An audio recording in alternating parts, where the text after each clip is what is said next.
The invention of the railway, the French Revolution, the foundation of the United States of America.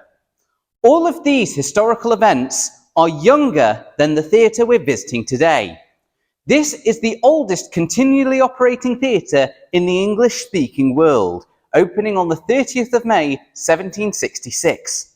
The Bristol Old Vic are the current custodians of the building, taking care of the theatre for the people of Bristol. Now it'll be some task to discuss the best of nearly 260 years worth of history into a single video. But to begin our exploration of the theatre of today, we have to first look at the theatre of the 18th century. You'll notice on King Street this Grand D-based Palladian facade, which you may expect to find the theatre's main entrance with the Auditorium directly behind it. However, the theatre's main entrance is to the left of this facade, with the theatre itself nearly half a block back from here. And the reason for this is because of a law from 30 years prior. British theatre in the 1700s was under the rule of censorship. The Licensing Act of 1737 gave the Lord Chamberlain permission to pass or ban plays, which was put in place due to the political offence caused by satirical plays and to stop the spread of revolutionary ideas. The Act also created the legal distinction between legitimate and illegitimate theatres. For theatres to be considered legitimate, a royal patent had to be issued to allow the performance of spoken drama, seen as the highest and most intellectual form of entertainment in the day. Illegitimate theatres allowed performances of other entertainment, such as comedy, pantomime, ballet, and opera. The idea for the distinction was that the privileged houses performing the likes of Shakespeare, for example, could be easily censored compared to the more commercialised entertainment, which was seen as less dangerous and less serious. The King Street Bristol Theatre, as it was known at the time, was unable to initially obtain its royal patent. To get around this, the theatre was hidden behind the Cooper's Hall, built in 1744. Audiences attended a show through an entrance hidden behind a row of private houses, where the current front of house is now situated. Audiences had to knock on the doors and walk through these houses to gain access via the backyard. The opening performance included a prologue and epilogue by David Garrick. Productions were announced as a concert with a specimen of rhetoric to avoid suspicion of the Licensing Act. The King Street Bristol Theatre never fell foul to the Licensing Act. However, a performance at the Cooper's Hall did in 1773.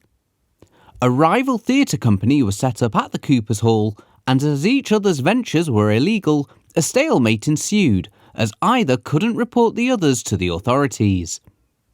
This led to the King Street Theatre to reapply for its royal patent. In 1778, the Bristol Theatre Act was passed, with the theatre acquiring its royal patent and now known as Theatre Royal Bristol.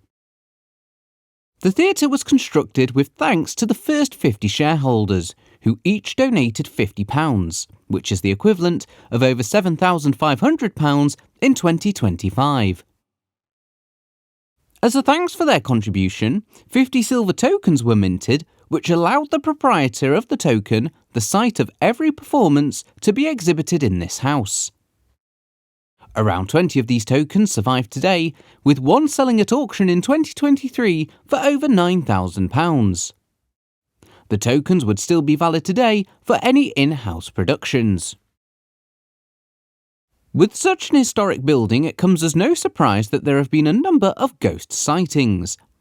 With a scent of lavender, it's been believed that famous tragedian Sarah Siddons still walks the boards here.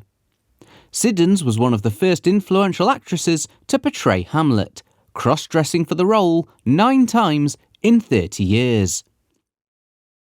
However, some historians believe the ghost to be of another Sarah, Sarah Macready, who managed the theatre from 1834 for almost 20 years. There have also been other smells of oranges within the theatre.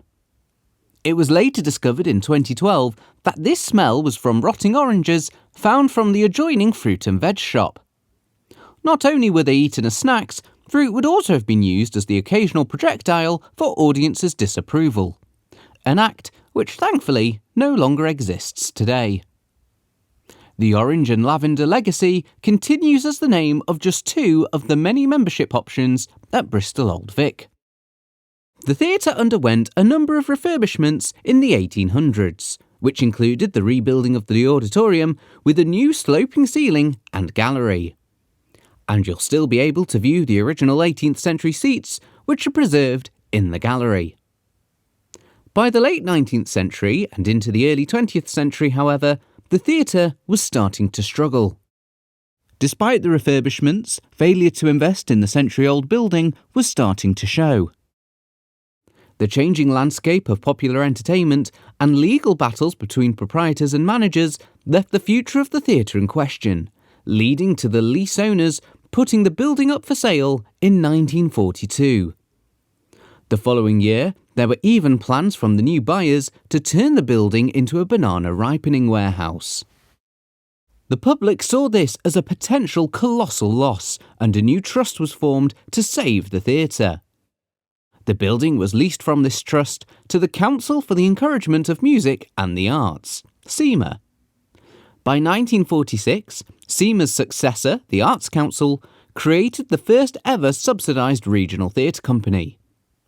An offshoot from the Old Vic in London, the Bristol Old Vic Company was formed, becoming the first publicly funded theatre outside of London.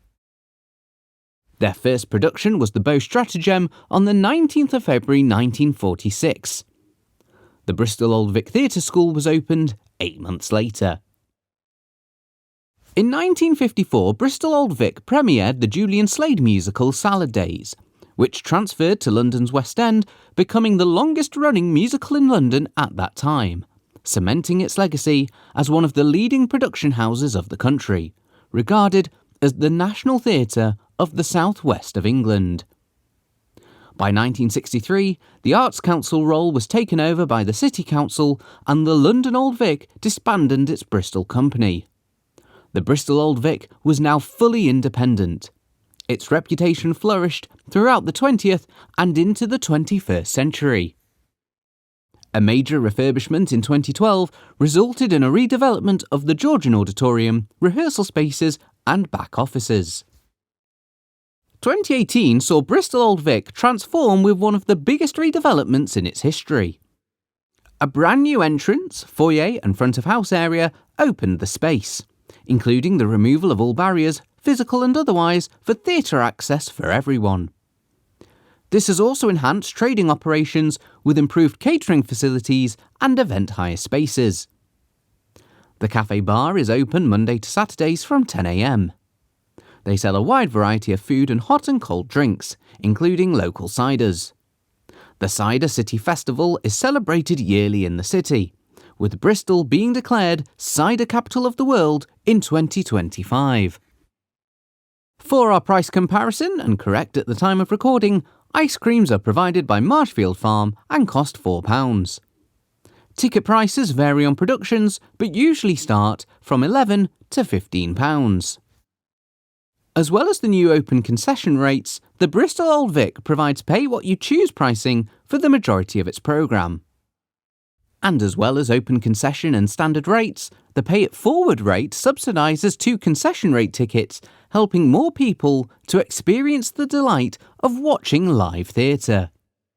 There are a number of membership options ranging from £5 to £90 per month, each with its own benefits, while supporting the Bristol Old Vic's work. A new membership for 16 to 30-year-olds is free to join. Club BOV provides £5 tickets for selected shows, as well as a 10% discount at the cafe bar. A full list of memberships as well as concession rates can be found on the theatre's website. The link is in the description below. Although the newest performance space, opening in 2018, the Weston Studio is in fact the oldest part of the building. It was originally the barrel cellars of the Cooper's Hall. The studio can accommodate 148 people on 2 levels. The seats on the studio floor are staggered in height to allow for the best sight lines in the space. The studio has its own dedicated backstage area and dressing room. The studio accommodates for further performances, productions and engagement opportunities. And now from the newest theatre space to the crowning jewel of Bristol Old Vic. The theatre has been described by Peter O'Toole as the loveliest theatre in the world and by Sir Daniel Day-Lewis as the most beautiful theatre in England. When the theatre opened, it had a seating capacity of more than 1,600. Today, the Auditorium has a maximum capacity of 550. It's split into 4 levels: the pit, the dress circle, the upper circle and the Macara Gallery. On my day of filming, the theatre was undertaking maintenance work and pat testing for their electrics. During the 2012 refurbishment, builders discovered a large upturned funnel in the ceiling, which drew hot air out above a central chandelier, acting as an early and basic ventilation unit. In the dress circle, you'll notice the names of famous playwrights and a dotted line. These line up to the pillars in the auditorium and can be assumed to be the names of boxes used for patrons. An example of these named boxes can still be seen in place today at the Georgian Theatre Royal in Richmond, North Yorkshire.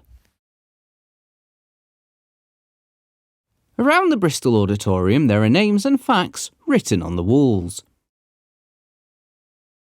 There's also graffiti by a sailor of a ship dating back to the 19th century. Although Bristol has a rich and complex naval history, it wasn't just here where the theatre and maritime worlds mixed. Sailors were often used as stagehands at theatres across the country. Their skills of knot tying and heavy lifting provided transferable skills to the theatre. It's also why theatrical terms such as crew, deck and rigging all derive from nautical etymology. And it's also why there's a theatrical superstition of bad luck associated with whistling backstage. Before the invention of radio, coded whistles were used by sailors as a communication device for cues. And should an actor whistle, it could result in a mistaken cue and an unexpected scene change, resulting in injury. I was kindly given access onto the fly floor of the theatre. There are 33 manually operated flybars from the safety curtain to upstage. Because of the horseshoe shape of the auditorium, the theatre has a unique consideration in regards to performances. There's a large emphasis on downstage performances to allow the best sightlines in the space. The majority of the upstage area, therefore, can be used for prop and set storage. Adjacent to the stage left wing is the paint shop. This area is used for set construction and decoration. The paint frame is able to be lifted and lowered to allow full canvases to be painted. The canvas you see being painted was used as a backdrop for the UK amateur premiere of Les Miserables at the Bristol Hippodrome. The internationally recognised Scenic Workshop have had their results seen from Broadway to the Brecon Beacons. During the 2016-18 foyer refurbishment, the paint shop was turned into the backstage bar with audiences coming through the stage door for performances. Bristol Old Vic has an underground bike store, and backstage there are 7 dressing rooms. The Cooper's Hall, which is now owned by Bristol Old Vic, is itself Grade 1 listed and can be hired out for a maximum capacity of 150 for theatre-style seating and up to 200 for a reception environment. The Foyle room can accommodate 12 people for meetings and private dining. All of these spaces, including the theatre spaces, can be hired out. Bristol Old Vic's engagement programme has opportunities for everyone. This includes one of the country's largest regional youth theatres, home to over 300 young people aged 2 to 30. Other companies who have been supported by Bristol Old Vic include Firebird Theatre, a company of learning disabled artists in Bristol who were working in the Weston Studio on my day of filming. head over to the Take Part page on the theatre's website, where you'll find information of all the opportunities at Bristol Old Vic, as well as resource packs. Heritage is one of the integral parts of Bristol Old Vic. Every corner and every aspect of the building breathes history. Noises Off, 250 Years of Sound Technology, is an interactive exhibition exploring the role of sound through the theatre's 3 centuries of operation.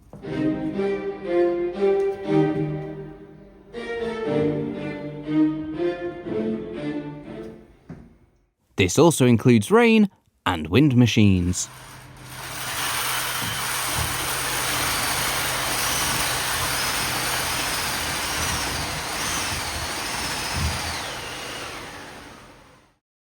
And to top it all off, located in the theatre's loft, is the original 18th century thunder run.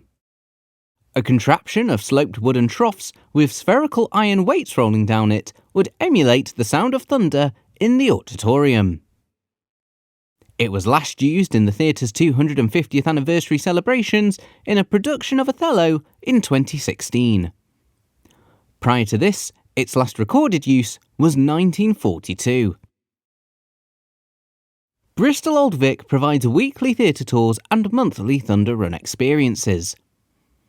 The theatre's website has all the information regarding these tours, and their online archive has a rich treasure trove of theatrical heritage. Exploring this building, it can be at times difficult to put into words the impact and scale of the theatre. In 260 years, this building has lived through revolutions, industrialisation, conflict and globalisation. The advancements of technology and human capability is far beyond anyone's dreams from the 18th century. And yet, here in the 21st century, despite these advancements, at the heart of it all, the principles and theatrical practices from times gone by still proudly play out on its stages. Thank you for joining me on this tour of the Bristol Old Vic. If you're ever in Bristol, make sure you come on down, see a show and support your local theatre. My huge thanks to all the team at the Bristol Old Vic for showing me around today, as well as the team at the Theatre Collection for allowing me access into their archive. If you've enjoyed this episode, please like and subscribe as we get to explore more theatres around the UK. And my next question to you is, which theatre should I visit next? Let me know in the comments below. I'm David Burchhardt, and I'll see you on the next stage.